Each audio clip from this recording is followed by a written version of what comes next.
The year was 480 BCE, and the ancient world had never witnessed a spectacle of courage and sacrifice like the stand of the 300 Spartans at Thermopylae.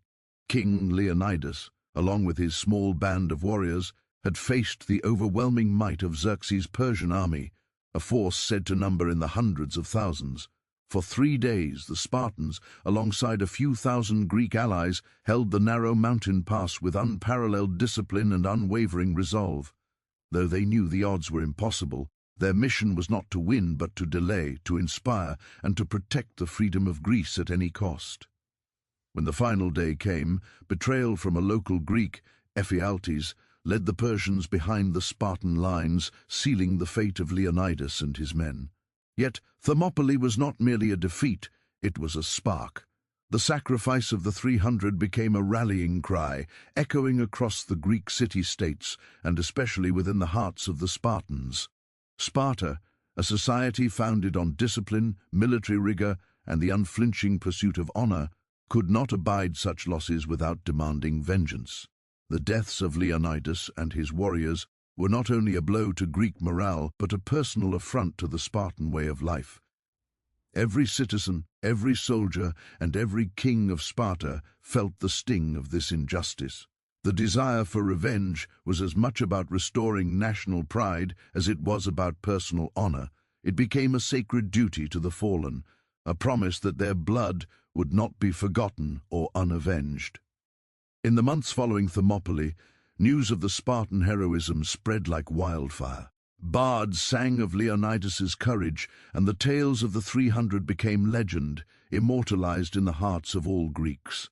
While Athens focused on naval strategy and fortifications, Sparta's attention turned toward the land campaigns, preparing for the moment when the Persians would finally face a force capable of challenging them on open ground.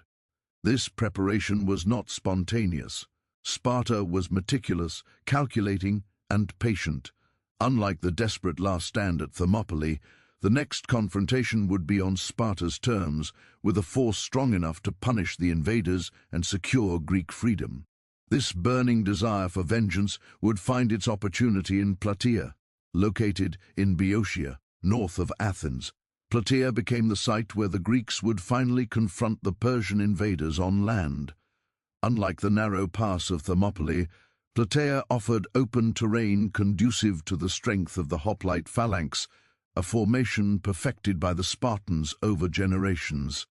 Here, the Spartans could leverage their superior armor, discipline, and battlefield tactics against the numerically superior but less organized Persian forces. The choice of battlefield was no accident. It was a calculated step in a campaign designed to repay the Persian invaders for every atrocity, every desecrated city, and every fallen Greek soldier. The psychological dimension of Spartan vengeance cannot be overstated. For the Spartans, warfare was more than strategy and tactics. It was a moral endeavor, a test of courage and virtue. To avenge Leonidas and his men was to restore the moral balance of the world, to show that Persia's tyranny and hubris would not go unpunished. The Spartan army that marched toward Plataea did so not merely as soldiers, but as the avenging hand of justice, carrying the weight of grief and righteous fury.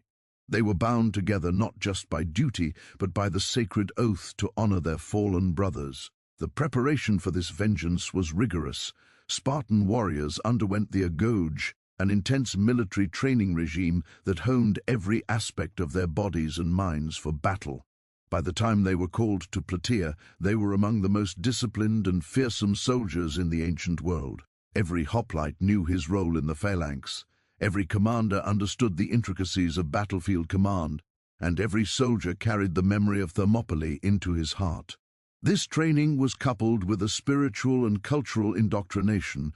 Spartans were taught that courage was the highest virtue, that dying in battle for honor was the noblest end, and that vengeance for fallen comrades was a sacred duty. The 10,000 soldiers that would gather at Plataea were not just an army. They were a manifestation of Spartan resolve, forged in fire and grief, ready to exact the vengeance that history demanded. Meanwhile, Persian commanders remained confident, perhaps overconfident, in their numerical advantage. Xerxes had retreated to Asia after the naval defeat at Salamis, leaving behind a substantial force under Mardonius to subdue Greece. These Persian forces, though vast, were demoralized by earlier setbacks and unfamiliar with the disciplined, cohesive Greek armies they faced. They underestimated the emotional and strategic power driving the Spartans. Plataea, therefore, became more than a battle over territory. It became a test of will, where Spartan vengeance met Persian hubris in a clash that would decide the fate of Greece. The months leading to Plataea were filled with strategic maneuvering. Spartan leaders communicated closely with allied Greek city-states, coordinating troop movements, supply lines, and battlefield tactics. Sparta's military ethos required that vengeance be precise, decisive, and total. Unlike the desperate defense at Thermopylae, which relied on heroism in a last-ditch stand, Plataea would be methodical. Spartans would strike not in panic, but with cold calculation, turning grief into a weapon, discipline into a sword. Each soldier marched knowing that their actions would not only honor the fallen, but determine the survival of their culture and the legacy of their city-state. By the time the Greeks assembled at Plataea, the spirit of the 300 had transformed into a potent force of 10,000. The memory of Thermopylae no longer represented loss. It represented resolve. The sacrifice of Leonidas had become a rallying cry, a moral imperative that every Persian soldier would soon pay for. This was a moment where grief became strategy, where memory became might, and where the Spartan soul sought not just victory, but righteous revenge. The stage was set, the warriors prepared, and history was about to witness the culmination of a vendetta centuries in the making. In essence, the Battle of Plataea was not only a military confrontation, it was the realization of a moral and cultural imperative. The seed of Spartan vengeance planted at Thermopylae had grown into a disciplined, relentless force. Every shield raised, every spear thrust, and every step across the Plataean plain carried the memory of the 300. Sparta was no longer mourning. It was preparing to write the next chapter of Greek history with fire and steel, avenging the fallen, restoring honor, and ensuring that the sacrifices of Thermopylae would never be forgotten. By the time the first clash occurred at Plataea, the Spartans had transformed grief into action, fear into discipline, and sorrow, into a weapon of war. The seed of vengeance sown at Thermopylae had matured into a storm ready to sweep across the Persian forces.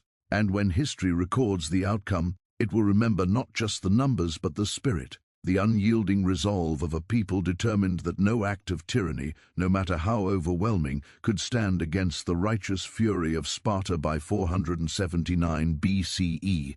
The memory of Thermopylae had become more than legend, it was a call to arms. Sparta, still reeling from the loss of King Leonidas and his 300 warriors, understood that vengeance required more than courage alone. It demanded preparation, coordination, and overwhelming force. The Spartan leaders knew that a mere handful of warriors, no matter how disciplined, could not confront the vast Persian army alone. The lesson of Thermopylae was clear. Heroism could inspire, but victory required numbers, strategy, and unity. Thus began the monumental task of assembling the avenging force that would march toward Plataea. This was no ordinary army. It was to be a coalition of the finest warriors from Sparta and its allied Greek city-states, a disciplined, coordinated, and battle-ready force capable of crushing the remnants of the Persian invasion. Sparta, famous for its martial culture, would contribute not only its elite hoplites, but also commanders whose reputations for strategy and leadership were unmatched in the Greek world. Each soldier chosen was more than a fighter, he was a living embodiment of Spartan ideals: strength, discipline, courage, and loyalty. The task began with the mobilization of Sparta's own citizens.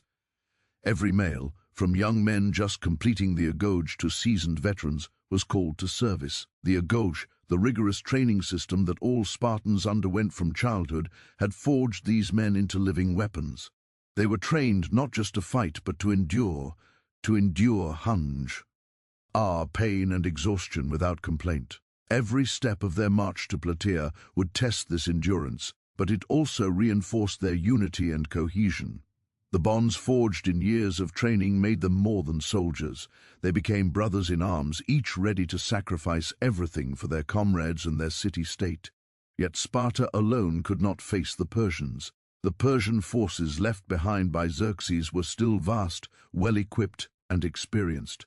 Therefore, the Spartans reached out to allied city-states, including Athens, Corinth, Megara, and others. Coordination between these often rivalrous Greek states was a monumental challenge, but the threat of Persia and the memory of Thermopylae compelled unity. Representatives from each city met with Spartan commanders to negotiate contributions of troops, resources, and supplies. Athens, having recently celebrated its naval victory at Salamis, provided both soldiers and morale support. Corinth contributed cavalry, while smaller states added hoplites, archers, and logistical assistance. The resulting coalition was a patchwork of Greek fighting power, united by a common purpose: vengeance for the fallen and the defense of their homeland. The assembly of this force was more than just gathering numbers, it was a carefully orchestrated effort to ensure strategic effectiveness. Spartan commanders were meticulous in organizing units according to skill, experience, and specialization. The hoplites, heavily armored infantrymen forming the backbone of the army, were positioned in formations designed to withstand Persian attacks and to exploit the vulnerabilities of enemy lines. Cavalry units were integrated to harass the flanks and pursue fleeing enemies. Archers and light infantry were positioned to disrupt enemy formations and create openings for the phalanx to exploit. Every soldier's placement was deliberate, ensuring that the collective power of the Greek army would be greater than the sum of its parts. Beyond the physical assembly of troops, psychological preparation played a critical role. The Spartans understood the importance of morale and unity in the face of a formidable enemy. Soldiers were reminded of Thermopylae, of the courage of Leonidas and the 300, and of the dishonor inflicted by the Persian invasion. Ceremonies and speeches reinforced the moral imperative of vengeance. Every warrior was made to feel the weight of responsibility, not just to his city-state but to the fallen heroes whose blood cried out for justice. The emotional intensity of this preparation transformed the army into a single disciplined entity, united by grief, rage, and honor. Logistics, often overlooked in historical narratives, were also critical to assembling this force. Feeding, arming, and equipping tens of thousands of soldiers required careful planning. Spartan leaders coordinated supply lines, stockpiled weapons, and ensured that armor and spears were standardized as much as possible to maintain battlefield cohesion. Roads and routes were surveyed to facilitate the army's march to Plataea, and contingencies were prepared in case of Persian interference. The meticulous attention to detail demonstrated Sparta's understanding that victory required more than bravery. It demanded preparation, discipline, and foresight. The assembled force, numbering around 10,000 Greek soldiers, was a stark contrast to the 300 Spartans who had faced Xerxes at Thermopylae. Yet, while the numbers were significant, the army's strength lay not only in size but in cohesion. The Spartan command ensured that every unit, every soldier, and every commander understood his role in the battle plan. Drills were conducted to maintain coordination, signals were developed to direct movements across the battlefield, and contingencies were planned for every possible scenario. This level of organization reflected Spartan military philosophy, discipline, unity, and the ability to act as a single organism on the field of battle. Allies were integrated carefully, with Sparta taking the lead in strategic decision-making. Though each city-state had its traditions and tactics, the Persians would face a unified Greek force, disciplined and coordinated as never before. Spartan commanders leveraged their experience to instruct allies in the phalanx formation, ensuring that the collective force moved as one. Training exercises emphasized timing, coordination, and the execution of maneuvers designed to counter Persian strengths. Every Greek soldier, whether Spartan, Athenian, or Corinthian, was drilled not merely to fight, but to fight together. The memory of Thermopylae and the realization that success would require unity motivated soldiers to suppress rivalries and focus on the shared goal of vengeance. As the army prepared to march toward Plataea, a sense of anticipation and grim determination permeated the ranks. This was more than a military campaign, it was a moral mission, a righteous pursuit of justice for the fallen, and a test of Greek resolve. Every soldier carried the memory of Thermopylae in his heart. Every commander felt the weight of history on his shoulders. The assembly of this force was a testament to Spartan discipline, Greek unity, and the transformative power of grief and honor. When the march toward Plataea began, the 10,000-strong army moved with purpose, cohesion, and deadly intent. Each step across the plains of Boeotia carried the weight of vengeance. Every drumbeat of the march echoed the memory of Leonidas, and every spear glinting in the sunlight reflected the unwavering resolve of Greece. Persia would soon discover that the Greeks were no longer a scattered resistance. They were a united, disciplined, and relentless force, determined to repay the invaders for every atrocity committed, every city sacked, and every brother in arms lost. The assembling of this avenging force marked a turning point in Greek resistance. The 10,000 soldiers of Plataea were more than an army. They were the embodiment of Spartan rigor, Greek unity, and the moral imperative to avenge the fallen.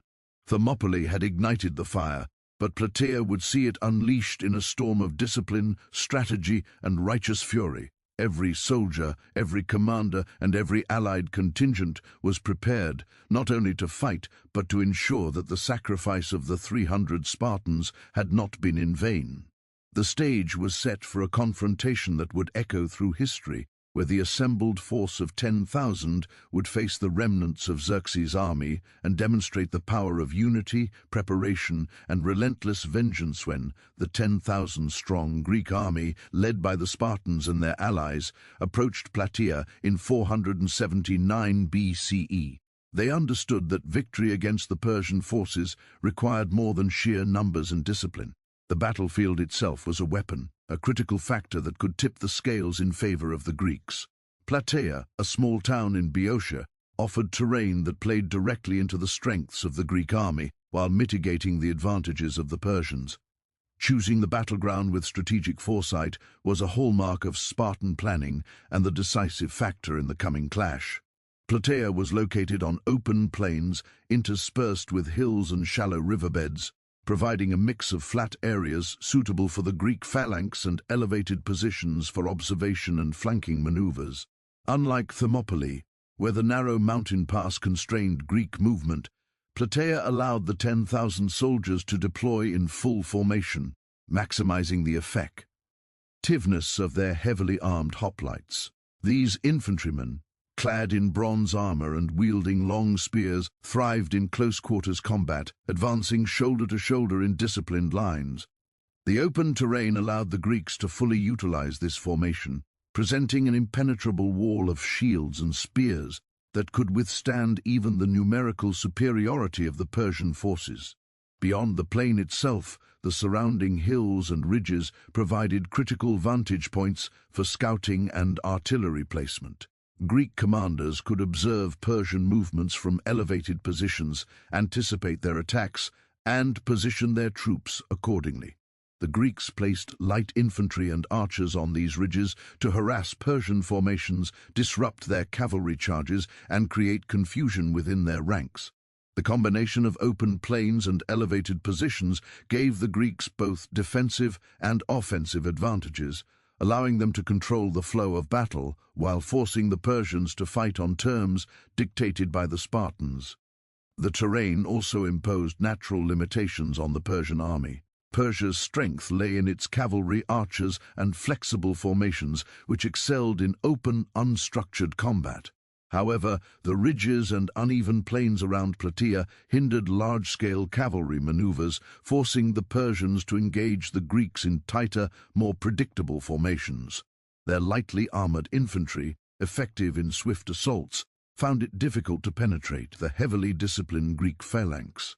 Moreover, the Greeks used shallow riverbeds and small ravines to funnel the Persian army into specific areas, creating choke points where their superior discipline and armor could dominate. By carefully studying the land, the Spartans turned natural obstacles into strategic advantages, transforming potential vulnerabilities into instruments of victory. Aeta sources and supply lines also factored into the choice of Plataea. Sustaining an army of 10,000 men required access to fresh water and nearby resources for food and equipment. Plataea's plains offered streams and fertile land, ensuring that the Greek army could remain in position without suffering shortages that might weaken their discipline and readiness. The Persians, operating far from their supply bases, were more vulnerable to logistical strain, and the Greeks used this to their advantage, forcing the enemy into engagements where fatigue and lack of resources would compromise their effectiveness. The careful consideration of terrain, therefore, extended beyond tactical positioning. It included the long-term sustainability of the army, reflecting the thoroughness of Spartan strategic planning. The Greeks also exploited psychological aspects of the terrain. The sight of the disciplined phalanx arrayed across the plain, with hoplites gleaming in bronze and spears bristling like a forest of death, created an imposing image that was amplified by the surrounding hills. Persian forces, though vast in number, were confronted with a solid wall of warriors whose cohesion and discipline suggested a force far greater than the sum of its parts. The Greeks' ability to control the battlefield visually and physically reinforced morale within their ranks while undermining the confidence of their adversaries. The terrain allowed the Spartans to dominate both physically and psychologically, establishing a battlefield where they could dictate the terms of engagement. Strategic positioning was also influenced by the proximity of allied Greek forces. Plataea was within reach of Athens, allowing coordination between Spartan-led land forces and Athenian contingents, including light infantry and archers. This geographical advantage facilitated communication, reinforcement, and mutual support. Spartan commanders used natural features such as hills and ridges to anchor flanks and protect allied contingents, ensuring that no part of the Greek line could be isolated or overrun. The battlefield became a carefully orchestrated mosaic of terrain, unit placement, and tactical intent, all designed to maximize Greek strengths while neutralizing Persian advantages. The Spartans' understanding of the terrain extended to contingency planning. Hills and ridges were used not only for observation but also as fallback positions in case of Persian breakthroughs. Natural depressions and ravines served as temporary defensive zones where Greek units could regroup and counterattack. The interplay between open plains and elevated positions allowed for flexible maneuvers, enabling the Spartans to adapt to unexpected developments while maintaining the integrity of their formations. This foresight exemplified Spartan military philosophy, discipline, preparation, and adaptability, combined with an intimate understanding of the land, were keys to victory. Furthermore, the choice of Plataea reflected strategic patience.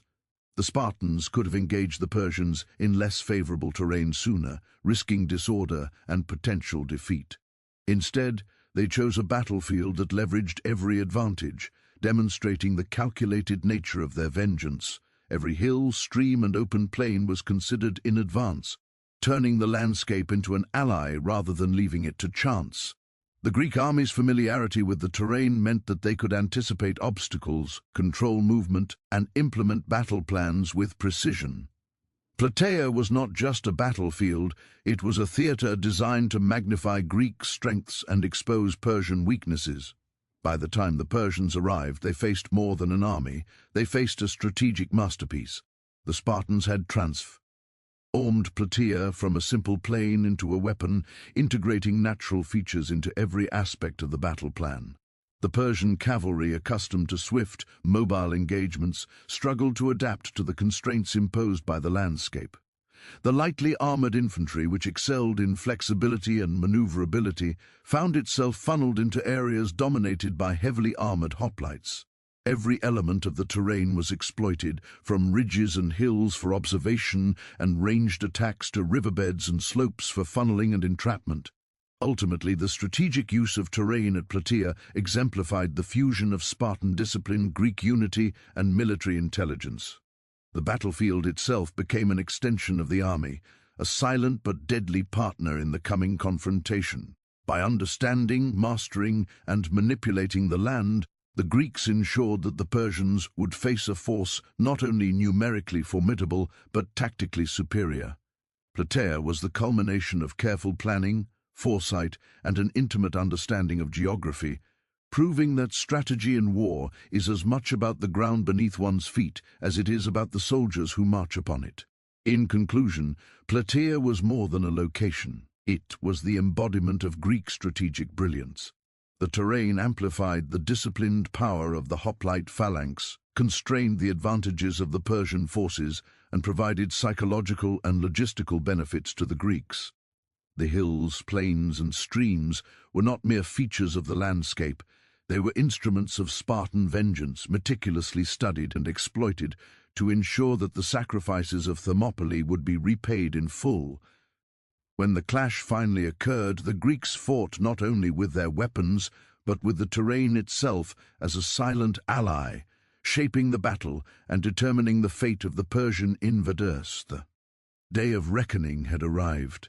After months of preparation, planning, and the meticulous assembly of troops, the 10,000-strong Greek army led by the Spartans faced the remnants of Xerxes' invading Persian forces at Plataea. The stage was set on the plains of Boeotia, a battlefield carefully chosen to maximize Greek strengths and neutralize Persian advantages. What followed was not merely a clash of armies, it was a calculated, relentless act of vengeance, an eruption of discipline, fury, and precision that would leave an indelible mark on history. As dawn broke, the Greek forces took their positions.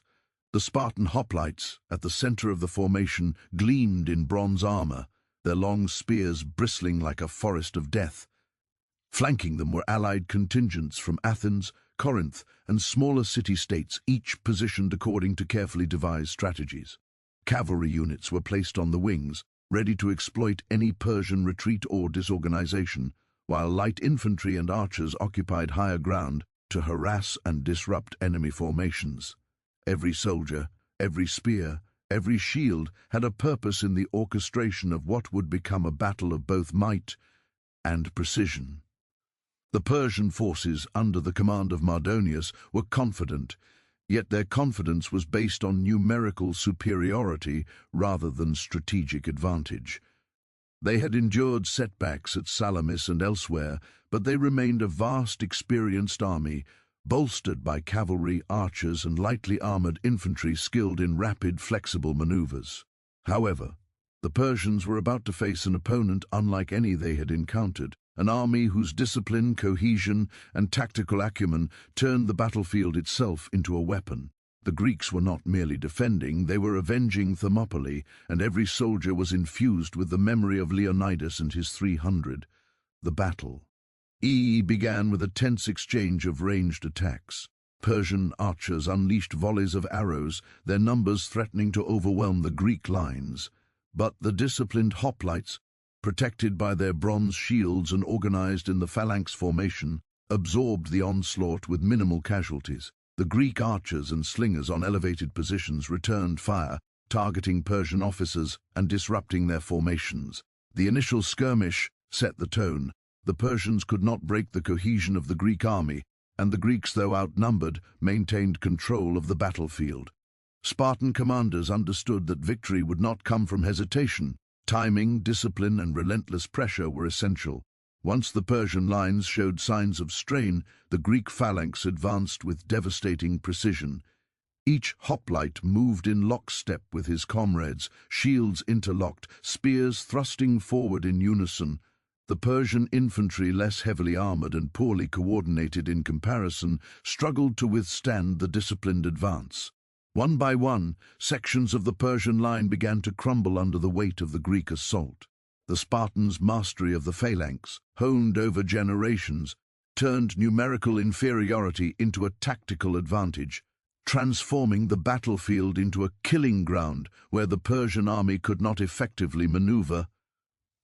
The Persian cavalry, usually a formidable force capable of breaking enemy lines through speed and flanking maneuvers, was rendered nearly ineffective by the terrain and the strategic placement of Greek forces. Hills, ridges, and shallow ravines constrained cavalry movements, funneling them into predictable paths where the hoplites could strike with deadly efficiency. Greek light infantry harassed the flanks and rear of the Persian cavalry, while the phalanx held firm, creating a wall of spears that horses could not penetrate without catastrophic losses. By neutralizing the Persian cavalry, the Spartans ensured that the enemy's mobility, a key advantage in previous engagements, was now a liability. The battle was not only a clash of arms, but a psychological war. The Greeks fought with unyielding resolve, their disciplined formations reflecting the collective fury of a nation avenging its fallen heroes. The Persians, despite their numbers, began to feel the strain. Officers fell to precise strikes from Greek spears and javelins, formations faltered under continuous pressure, and morale wavered as the relentless advance of the phalanx pressed them back. The sight of hoplites moving as a single, cohesive entity, impenetrable and unstoppable, was terrifying, especially to an army accustomed to exploiting enemy disorganization. Every movement of the Greek army reinforced the inevitability of Persian defeat. As the battle progressed, Greek commanders executed flanking maneuvers with deadly effect. Cavalry units on the wings charged at the Persian flanks, exploiting openings created by the disciplined phalanx. The lighter Greek infantry infiltrated gaps in the enemy lines, sowing confusion and forcing Persian units to fight on multiple fronts. The result was chaos within the Persian ranks. Soldiers found themselves surrounded, cut off from reinforcements, and unable to coordinate effectively. The Spartans had turned tactical discipline into a weapon of psychological destruction, ensuring that the enemy's numbers could not compensate for their lack of cohesion and organization. The fighting was brutal, close-quarters combat. Spears clashed against shields, swords struck with deadly precision, and cries of pain and fury filled the air. The Spartans, trained to endure pain and fatigue, pressed the attack relentlessly. They were methodical in their approach. No quarter was given, and retreat was not an option. Each Spartan fought not only for survival, but as an instrument of vengeance for the fallen 300 at Thermopylae. The moral intensity of their mission amplified their effectiveness, transforming disciplined training into a force of almost unstoppable fury. Casualties mounted on both sides, but the advantage lay with the Greeks. Their discipline and cohesion allowed them to maintain formation even under the heaviest attacks, while Persian soldiers, often isolated or forced into chaotic melee, succumbed to the disciplined pressure of the phalanx. The terrain, previously chosen for strategic advantage, continued to play a decisive role. Persian units attempting to retreat were funneled into areas controlled by Greek forces, where they were cut down systematically. The battle became less about individual heroism and more about collective efficiency, an execution of strategy perfected over months of preparation. Hours into the engagement, it became clear that the Persian army was collapsing. Mardonius, the Persian commander, saw his forces disintegrate under the relentless pressure of the Greek advance. Retreats became routs, cavalry charges failed to stabilize the front. The Spartans and their allies pressed every advantage, showing no mercy as they pursued fleeing units and secured control over key areas of the battlefield. The vengeance for Thermopylae, long planned and meticulously executed, was being realized in full measure. By the end of the day, the battlefield was a testament to Greek discipline and Spartan resolve. Tens of thousands of Persian soldiers lay dead or scattered, their once formidable force shattered.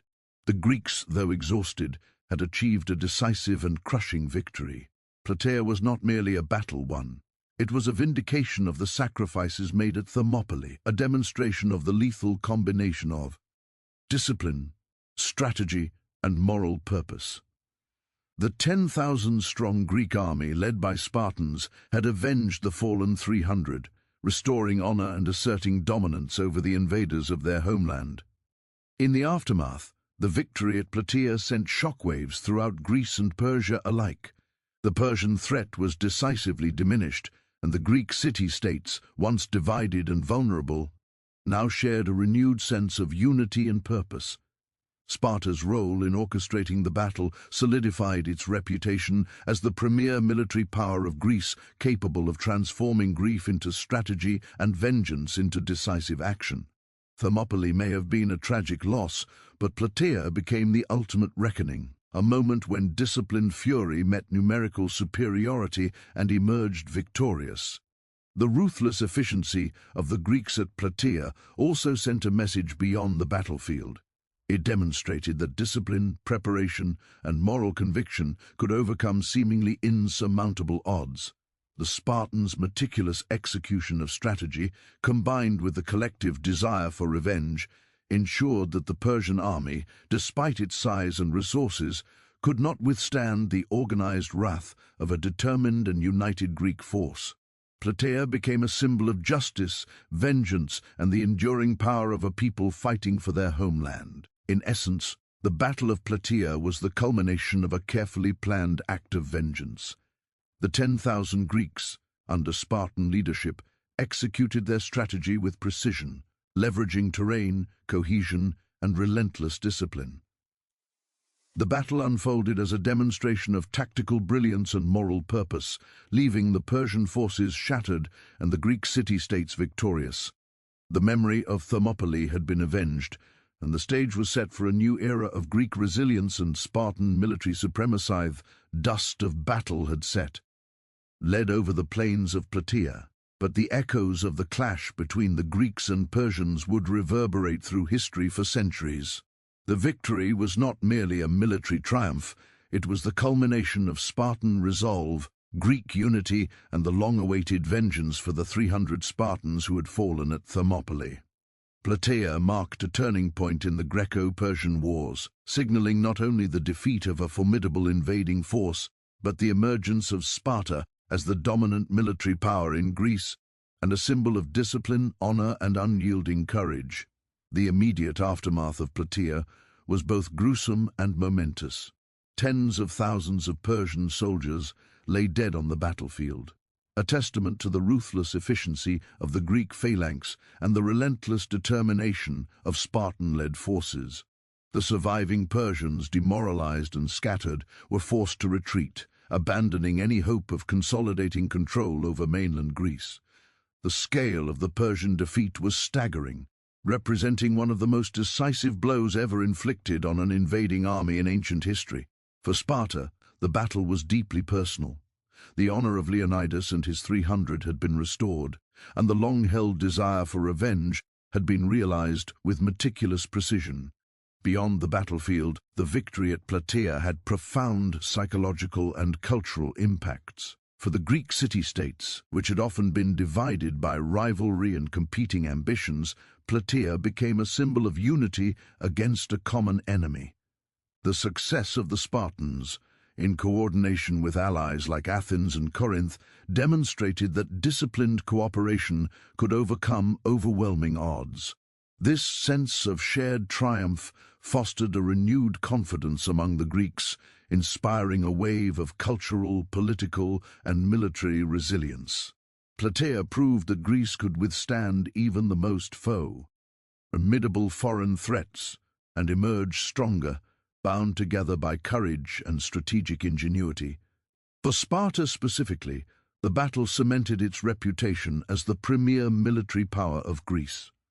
The victory showcased the effectiveness of the Spartan military system, from the rigorous training of the Avenged to the disciplined execution of battlefield strategy.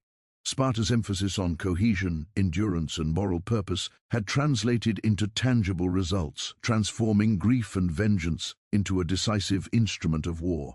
The Spartan army had not merely won, it had demonstrated that discipline, unity, and honor could achieve what sheer numbers and wealth could not. Plataea became a defining moment in Spartan history, illustrating the superiority of their military ethos and securing their influence over Greek affairs for decades to come. The cultural legacy of Plataea extended far beyond immediate political or military consequences. The battle was immortalized in Greek literature, oral tradition, and later historical accounts as the ultimate vindication of Thermopylae. Leonidas and the 300 Spartans had fallen, but Plataea ensured that their sacrifice was not in vain. Greek historians, including Herodotus, recorded the events in painstaking detail, emphasizing both the strategic brilliance of the Spartans and the moral righteousness of their vengeance. Plataea became a symbol of courage, discipline, and the moral imperative to defend one's homeland, shaping the Greek conception of honor and heroism for generations. Moreover, Plataea had a lasting influence on military strategy and the understanding of warfare in the ancient world. The battle illustrated the decisive value of disciplined formations, terrain advantage, and psychological preparation. The Greek phalanx, perfectly executed and supported by coordinated allies, had proven that training, cohesion, and tactical foresight could neutralize numerical superiority. Persian forces, despite their size and mobility, were unable to adapt to the rigid discipline and strategic deployment of the Greek army. Plataea became a case study in the power of organization, preparation, and moral purpose, a lesson that would echo through military history long after the dust had settled. The human dimension of the battle also left a profound mark. Thousands of Greek soldiers, though victorious, had endured exhaustion, hunger, and the psychological strain of facing a massive enemy force. Yet their shared experience forged bonds of camaraderie and reinforced the cultural values that underpinned Greek society, particularly in Sparta. The memory of Thermopylae, coupled with the victory at Plataea, created a narrative of sacrifice, resilience, and moral justice that transcended mere survival. It became a story told and retold, inspiring not only warriors but entire generations about the cost of freedom, the power of unity, and the rewards of discipline and courage. Plataea also had strategic consequences that reshaped the balance of power in Greece. The Persian threat to the Greek mainland was effectively neutralized, enabling city-states like Athens and Sparta to consolidate power and influence in the region. The battle contributed to a period of relative stability, allowing Greek culture, philosophy, and political systems to flourish.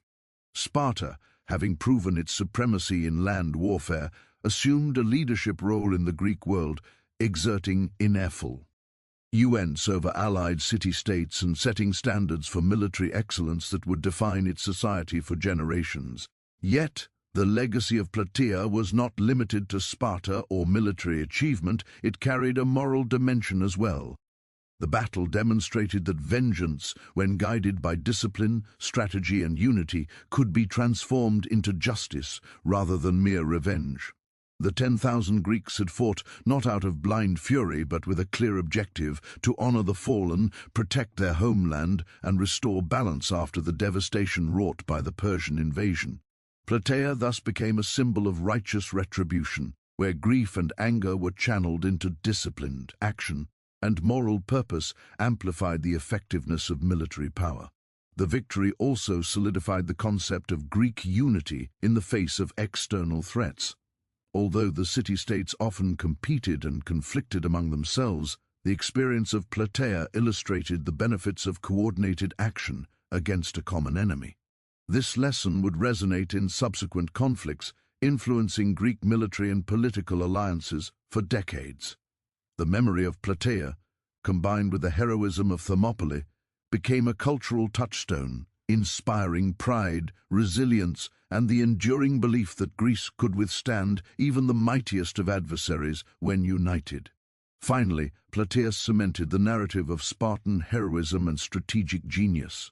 The battle validated the principles of the agoj, the importance of cohesion, and the moral imperative to avenge fallen comrades. It demonstrated that Sparta's disciplined, ritualized approach to warfare could achieve decisive results, turning grief into a weapon, vengeance into strategy, and honor into tangible victory. The battlefield of Plataea thus became more than a site of military triumph. It became a symbol of Spartan identity, a testament to their enduring values, and a legacy that would echo through history. In conclusion, the Battle of Plataea was the ultimate fulfillment of Spartan vengeance and Greek resilience. The 10,000-strong army, led by Spartans and bolstered by allies, had transformed grief into action, preparation into execution, and strategy into triumph. The victory avenged Thermopylae, secured Greek independence, and established Sparta as the preeminent military power of its time. Beyond the immediate military and political consequences, Plataea left a lasting cultural and moral legacy, demonstrating the power of unity, discipline, and righteous purpose in the face of overwhelming odds. The echoes of Plataea continue to resonate through history, a testament to the indomitable spirit of those who fought, the memory of those who fell, and the enduring legacy of Spartan supremacy.